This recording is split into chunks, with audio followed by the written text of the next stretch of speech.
ایک رات علی اور اس کے دوست عمر اور سارا اپنے گاؤں میں کھیل رہے تھے۔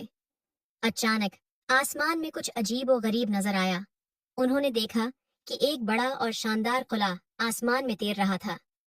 روشنی آسمان میں چمک رہی تھی اور ایسا لگ رہا تھا جیسے یہ قلعہ انہیں اپنی طرف بلا رہا ہو۔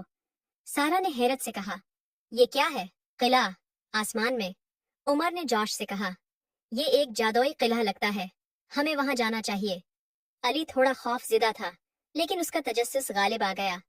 تینوں دوستوں نے قلعے کی طرف دیکھتے ہوئے ایک دوسرے کو ہمت دلائی۔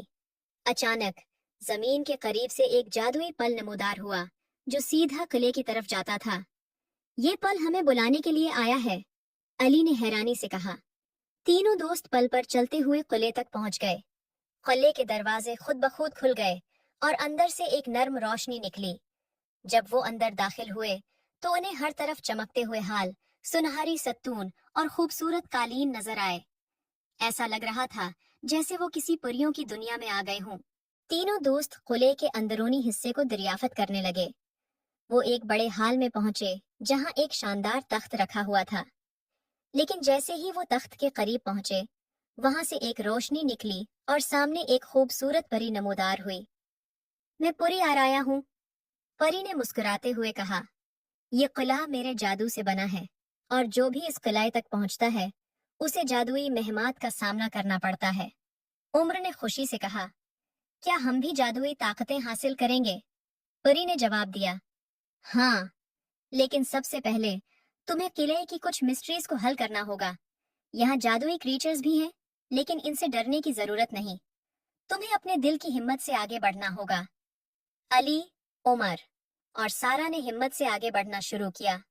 وہ مختلف کمروں سے گزرے جہاں جادوئی پزلز اور چیلنجز ان کا انتظار کر رہے تھے۔ ایک کمرے میں انہوں نے ایک بند دروازہ دیکھا جس پر ایک جادوئی لاک لگا ہوا تھا۔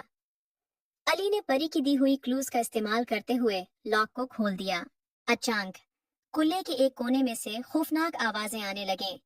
ایک جادوئی کریچر ان کے سامنے آیا، لیکن پری آرایا نے اپنے جادو سے اسے روک دیا اور تینوں بچوں کو آگے بڑھنے کا اشارہ دیا۔ آخر کار وہ ایک بڑے ہال میں پہنچے جہاں ایک قدیم جادوئی کتاب رکھی ہوئی تھی۔ سارا نے کتاب کھولی اور اس میں لکھا تھا کہ جو کوئی بھی اس قلعے کے مسٹریز کو حل کرتا ہے اسے ہمیشہ کے لیے خوشحالی اور دوستی کی طاقت ملتی ہے۔ پری آرایا نے تینوں دوستوں کو مبارکباد دی اور کہا، تم نے قلعے کے رازوں کو حل کر لیا ہے، اب تمہیں جادوئی تحفے ملیں گے جو ہمیشہ تمہارے ساتھ رہیں گے۔ علی، عمر اور سارا نے اپنے نئے جادوئی تجربات کا شکریہ ادا کیا۔ قلعہ آہستہ آہستہ غائب ہو گیا، لیکن ان کے دلوں میں ہمیشہ وہ قلعہ اور اس کی جادوئی مہمات کی یادیں زندہ رہیں۔